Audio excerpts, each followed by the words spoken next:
There's a lot going on. There's so much going on. Of course, everybody's covering what's going on in the United States and in the world. The Transformers blowing up. But then, when the explanations come down the pipe, funny how they sound like they've been cookie cuttered out of the same script. What amazes me is when you go to Stellarium and you compare where the planets are supposed to be and the stars are supposed to be, it always seems to be a little different than when I just go and look out the window. You can tell how many degrees the stars are apart by just extending your arm and holding up your fingers. One finger is 2 degrees on average, with a degree margin of error. If you have skinny fingers, but chances are you have a shorter arm. So it's a pretty decent rule of thumb. They call it an occultation, or an alignment with Jupiter. We said Venus and Jupiter alignment would absolutely produce a swarm of quakes, which it did. We said they would approach 7.0, which they did. But when they were on the same longitude, coming up at the exact same point in time, you could actually see how far south a planet has ventured with respect to stars or with respect to other planets. Conversely, you can see how far north they may have traveled. Antares sits about 5 degrees below the ecliptic. All of these are coming up at an angle, even a flatter angle than this one depicted here. But Jupiter's inclination, and we've posted this 100 times in case they try to change it, and Venus and Earth's inclinations do not reflect what you would have seen with your naked eye. More what you would have been seen that had been reproduced on Stellarium.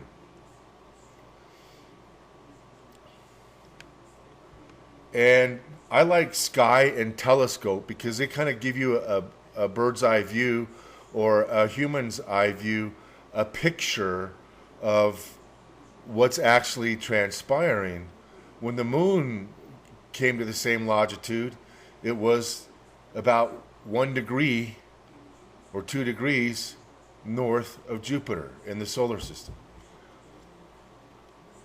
Jupiter, 4 degrees north of Antares, which is about 5 degrees below the ecliptic. So that puts Jupiter about where it's supposed to be, you would think. And how did we know these earthquakes were coming? Well, it's because of the earthquakes that happened during this alignment. So the next Venus-Jupiter alignment, we let you know. But you had to watch the videos in order to see what's going on. Now, you guys, there's a lot going on with electrons. Electrons produce all kinds of energies, including extreme ultraviolet. When electrons pass through hot gas, they cause a release of energy, radiation. And usually it's varying forms of radiation. And depending on what gas the electrons pass through, can also determine how powerful that radiation is. We've gone into depth about this on the Patreon channel. We can't get too truthful on YouTube. All we have to do is do like a Reader's Digest version of every Patreon video, which means I have to make 2 videos now every time I want somebody on YouTube to get some of the information. But there's a lot going on, and we are planning on contesting our suspension. I think our time limit is coming up, so we got to do something about it. But the analysis of solar wind, the analysis of what helium is doing to these measurements. Helium is a surefire sign of a brown dwarf. A brown dwarf is a remnant star, a collapsed red giant. What did that red giant fuse? It was fusing helium. So lots of helium in red dwarfs and brown dwarfs because that's what they're remnants of. The high rate of spin characterizing brown dwarfs is due to the collapse. When you pull your feet in, generally, unless somebody's pushing your feet in, but if you pull your own feet in and you pull your arms in on a spinning swing, you will spin faster, such as a brown dwarf. So these things are shedding electrons because of their high magnetism and high rate of spin. In fact, electrons are what some astronomers say causes brown dwarfs to stay expanded, and what kept them from going supernova in the first place was too many electrons. The repelling force of electrons couldn't allow compression in the core of the star. So they shed a lot of electrons, and we were tracking the solar wind speed to see if there was opposition from a second sun, a second source of particles. And if that second source of particles has helium-3 in it, that helium-3 wants to become helium-4. It really does. That's its tendency. It wants to grab onto protons. So if there's enough helium-3 in the nearby solar system in Corona to swallow up your protons, that's a lot of helium.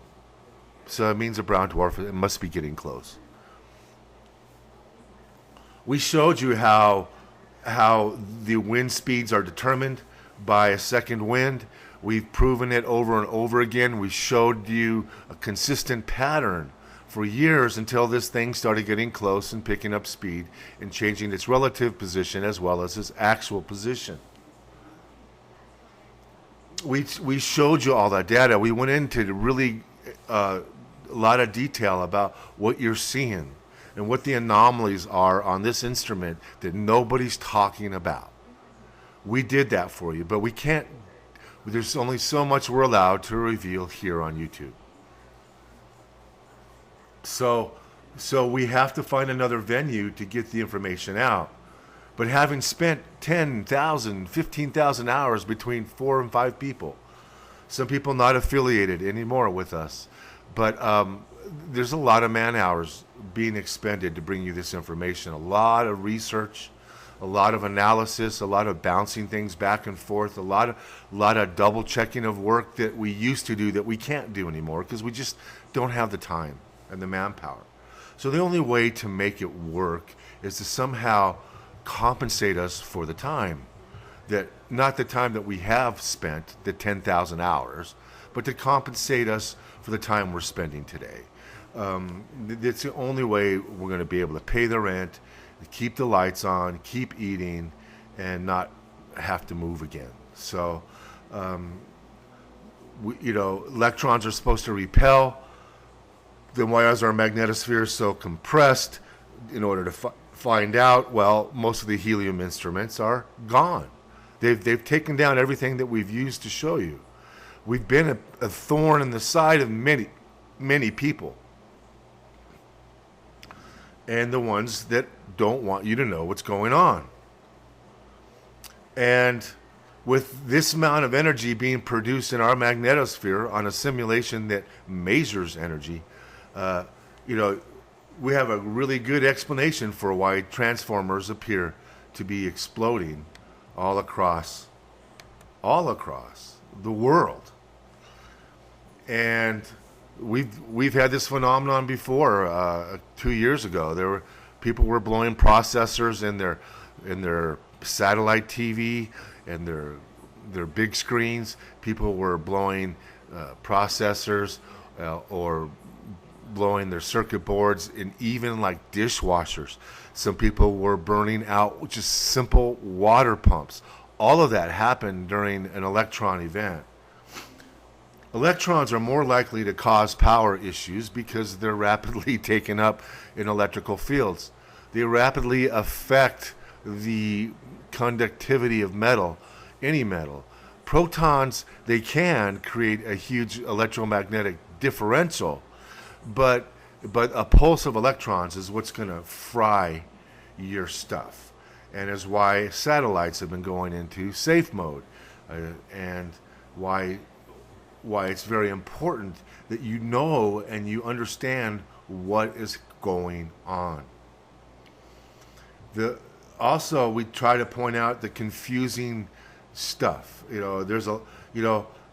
Anytime there's disinformation, there's contradictions, because you can't make up a lie without contradicting something, and try to support it. So, but they're worrying about solar flares, and the grid failure thing is back in the news, and I have more concerns about man-made stuff than solar system stuff, because man-made stuff can fry your car.